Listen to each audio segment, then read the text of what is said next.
आज ये press conference में आप ये बताएं कि जनरल सेक्रेटरी की जो आपका पद मिला है टीएमसी की तरफ से, टीएमसी माइनॉरिटी की तरफ से, सेल की तरफ से, क्या बोलना चाहेंगे आप, ये बताएं। सबसे पहले मैं तो बहुत शुक्रगुजार हूँ कि मैं, अल्लाह का रहम है कि मैं दीदी के लीडरशिप में आ गई हूँ, क्योंकि मेरा मानना है कि टीएमसी एक ऐसी पार्टी है जो एक सिर्फ पार्टी नहीं है बल्कि एक सोशल ऑर्गेनाइजेशन है।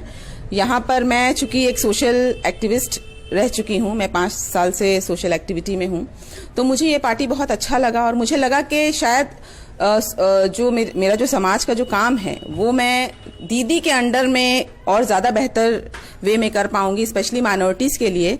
इसलिए मैंने इस रोल को चुना है, इस लीडरशिप को चुना है।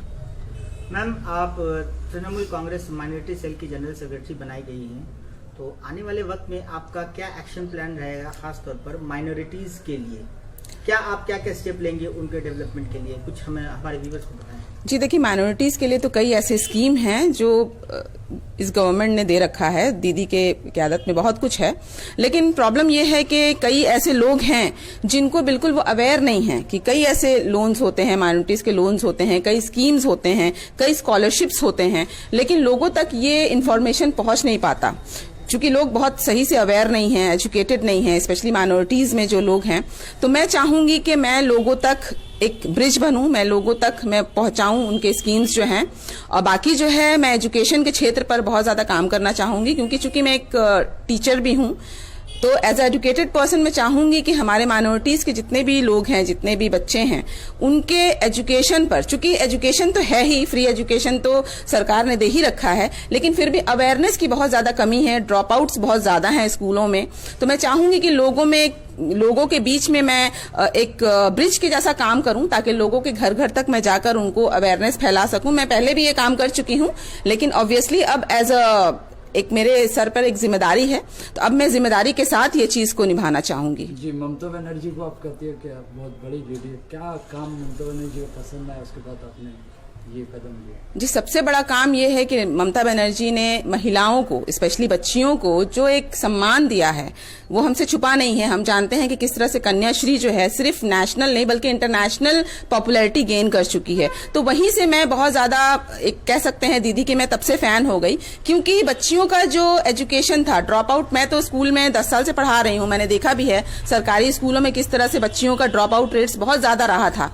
लेकिन कन्याश्री स्कीम आने के बाद हमने देखा कि ड्रॉप आउट रेट्स में बहुत हद तक कमी आई है। जब हमने देखा कि कन्याश्री स्कीम के थ्रू 25,000 रुपए जब मिलने लगे, तो बच्चियों के जो कम वर्ष में जो शादियां हो जाती थी और किसी भी मॉनिटरी सपोर्ट ना होने के कारण उनके स्कूल छूट जाते थे, तो इससे बहुत ज्यादा उनको हेल्प हुआ है। तो एज अ वुमेन मैं एक वुमेन एम्पावरमेंट ये देख पा रही हूँ, और इसलिए मैं बहुत ज्यादा, इनका सबसे बड़ा रोल यही है। बाकी तो और बहुत से स्कीम्स है जिसको गिनाते गिनाते शायद सुबह से रात हो जाए, जिसमें हम जानते हैं कि आज करंट सिचुएशन में स्वास्थ्य साथी जो हम देख सकते हैं, तो ये मुझे लगता है कि अभी तक किसी भी सरकार ने इस तरह का कुछ नहीं किया है, क्योंकि कई सरकारों ने जुमलेबाजी की है, बस कहा है लेकिन उसके वादों को पूरा नहीं किया है। लेकिन दीदी का एक ऐसा रोल है जहां पर वो जो कहती हैं वो बिल्कुल करती हैं, इनफैक्ट वो कर रही हैं। अभी बंगाल की सरजमीन पर अभी गुज़िश्ता दिनों जो इलेक्शन होने वाला है, और बंगाल का हार और जीत जो होता है वो माइनॉरिटी पे ही निर्भर करता है। इसमें आप लोगों का क्या रोल रहेगा और किस तरीके से इस चैलेंज को आप लोग एक्सेप्ट करेंगे? देखिए, माइनॉरिटीज का ऑफ कोर्स माइनॉरिटी भी एक पार्ट है हिंदुस्तान के, हम सब नागरिक हैं, लेकिन अगर हम माइनॉरिटी के तौर पर अगर हम बात करें तो ऑब्वियसली माइनॉरिटीज का जो वोट है वो इम्पोर्टेंट तो हमेशा से ही रहा है, और हमेशा से ही इलेक्शन के आगे इस वोट को बहुत ज्यादा मान्यता दी जाती है। लेकिन जहां तक हम दीदी की बात करेंगे तो वो वोट से पहले भी हमारे साथ थी, माइनॉरिटीज के साथ जो है वो दीदी हमेशा से रही हैं। और ऑब्वियसली ये जो अभी फिलहाल मौजूदा ये जो 2021 का जो इलेक्शन है वो हटके होगा, नॉर्मल इलेक्शन से हटके होगा, क्योंकि कई कम्युनल फोर्सेस जो है बंगाल के ऊपर अटैक कर रही है। कम्युनल फोर्सेस से मुराद है जो बीजेपी का जो एक्शन है, हम देख रहे हैं कि उन्होंने कई तरह से टीएमसी को तोड़ना शुरू किया है। कई टॉप लीडर्स ने जो है वो ज्वाइन किया है बीजेपी को, फॉर वॉट एवर रीजन, जो भी हो उनका पर्सनल ग्राउंड हो। तो इस तरीके से और भी कई अफवाहें हैं जो दीदी के खिलाफ जो है वो पैदा पैदा किया जा रहा है। तो इसमें ऑफ कोर्स माइनॉरिटीज का जो इलेक्शन है, माइनॉरिटीज का जो वोट है, वो बहुत ज्यादा महत्वपूर्ण होगा ये डिसाइड करने के लिए कि बंगाल में आज कौन होगा। और हमें तो आशा है कि दीदी ही आएंगी और दीदी ही जरूर आएंगी, लेकिन फिर भी माइनॉरिटीज का मैं एक अपील करना चाहूंगी लोगों से कि आपके माइनॉरिटीज के वोट पर निर्भर करता है कि आप बीजेपी को रोक पाएंगे। हमको देश से बीजेपी को रोकना है, लेकिन फिलहाल चूंकि सामने बंगाल का इलेक्शन है तो हमें बीजेपी को रोकने के लिए दीदी का साथ हर हाल में देना है। तो हम ये ध्यान रखें कि हमारा एक भी वोट जाया ना हो, एक भी वोट जो है वेस्ट ना हो, ताकि इससे किसी भी दूसरे कम्युनल पार्टीज को फायदा ना पहुंचे। माइनॉरिटी वोट हासिल करने के लिए भी जिस तरीके से अवैसी दाखिल हुए हैं बंगाल में, क्या लगता है किस हद तक का इसका इफेक्ट पड़ेगा? देखिए, बिहार के चुनाव के बाद मुसलमानों का आंख तो जरूर खुला है। लोगों को ये जरूर पता चला है कि हमारे वोटिंग करने से, अगर हम ओवैसी पार्टी को वोट करते हैं तो वो जीतेंगे नहीं, बल्कि अलबत्ता इससे हम बीजेपी को जीतने में मदद करेंगे। तो ये चीज जो है बिहार के चुनाव के बाद लोगों को ये पता चला है। लेकिन फिर भी हाँ, अभी हमें कैसे मदद करेंगे? मतलब अगर ओवैसी को वोट, अगर वो जीतेंगे नहीं तो मदद कैसे होगा? देखिए, मदद कैसे होगा? देखिए, इसमें मदद ऐसे होगा कि अगर आप वोट करते हैं तो आपका वोट तो कट हो जाएगा ना, इसमें वोट कटिंग हो जाता है। वोट अगर आपके वेस्ट हो जाएंगे, वोट वेस्ट होंगे तो ऑब्वियसली बीजेपी जो है वो लीड कर सकती है। तो कहीं ना कहीं हमें, जैसे हम कहते हैं कि बूंद बूंद से तालाब बनती है, तो अभी हमें बहुत फूंक फूंक कर कदम जो है वो उठाना है। और हमें ऐसा कोई काम नहीं करना है जिससे बीजेपी के कोई भी पार्टी जो है, बीजेपी का पार्टी जो है, उसका रूट जो है वो बंगाल में जम सके, क्योंकि उन लोगों ने अपना पूरी तरीके से जो है वो काम शुरू कर दिया है। भले वो मीडिया को खरीदने से होकर हो, या आईटी सेल्स बैठाने से होकर हो, या लोगों को जो टॉप लीडर्स को खरीदना कह सकते हैं, या डरा धमका कर अपने पास बुलाना से लेकर हर एक तरीके से यहाँ पे काम चल रहा है। तो हम माइनॉरिटी की जिम्मेदारी है कि हम लोग ऐसी ही पार्टी को साथ देंगे जो यहाँ पर हिंदू मुस्लिम करके राजनीति नहीं करती, बल्कि हम वैसे लोगों को बिल्कुल साथ नहीं देंगे जो आज पूरे देश में जो है सिर्फ मुसलमानों को जो है वो छांट कर चल रही है। तो ऑब्वियसली हमारे पास आज सिर्फ मुसलमानों के पास और माइनॉरिटीज के पास एक ही ऑप्शन बचता है, एक ही अच्छा ऑप्शन बचता है, वो है ममता सरकार। आखिरी सवाल, असदुद्दीन अवैसी के आने से मगरबी बंगाल के सरजमीन पे क्या मुस्लिम वोट उनके तरफ जाएगी? जी, मैंने अभी जैसा कहा कि बिहार में चुनाव होने के बाद हमने ये देखा है कि किस तरह से जो अवैसी सरकार है वो तो वहां पर ज्यादा जम नहीं पाई, बल्कि वहां पे लॉस खुद का भी किया है और वहां पर कहीं ना कहीं उन्होंने गेन किया है बीजेपी का।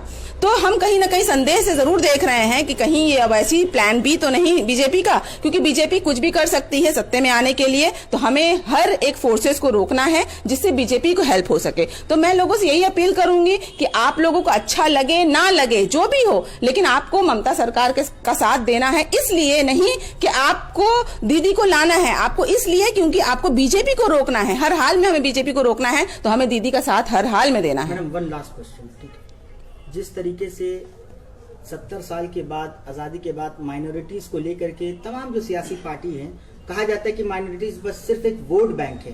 क्योंकि आप बंगाल की जो सबसे बड़ी पार्टी है तृणमूल कांग्रेस की माइनॉरिटी सेल की जनरल सेक्रेटरी बनाई गई है, क्या माइनॉरिटी आप किस तरीके से काम करके सिर्फ यही टैगलाइन लगेगा कि वोट बैंक के लिए ही काम हो रहा है, या माइनॉरिटी का सही मानों में कुछ डेवलपमेंट दिखाई देगा आने वाले? क्योंकि सच्चर कमेटी रिपोर्ट और रंगनाथन मिश्रा की जो रिपोर्ट आई है उसमें आज तक यही दिखाया जाता है कि दलितों से भी बदतर हाल है माइनॉरिटीज का। तो आप इस पर आने वाले वक्त पर और क्या क्या एक्शंस आप लोग लेंगी? देखिए, मुसलमानों का दुर्भाग्य तो हमेशा से ही रहा है। आजादी के बाद से जो है हमारा दुर्भाग्य रहा है कि हमें तभी हम चर्चे में आते हैं जब वोट का समय आता है। ये हर पार्टी पे लागू होता है।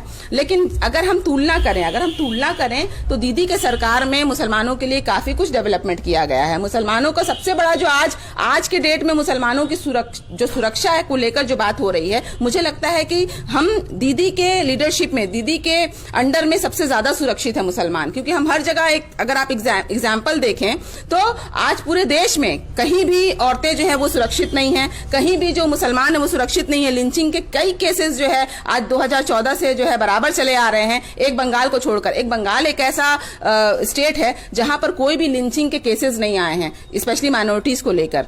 और एक और मैं इसमें ऐड करना चाहूंगी कि हम जानते हैं कि Kolkata is the safest city of this country. तो ये भी बहुत बड़ा एक टैग लाइन है जिसका पूरा श्रेय जो है मैं ममता दीदी को देना चाहूंगी कि यहाँ पर जहाँ देश के कोने कोने में बलात्कार के किस्से आ रहे हैं, वहां पर हमारा कोलकाता जो है औरतों के लिए सबसे ज्यादा सुरक्षित सिटी है। अच्छा, ममता बनर्जी, आप देख रहे हैं कि हर जुमले में आप ममता बनर्जी, ममता दीदी कर रही हैं, तो ये बताइए कि ममता दीदी मुसलमानों का कितने हमदर्द है, ये बताइए।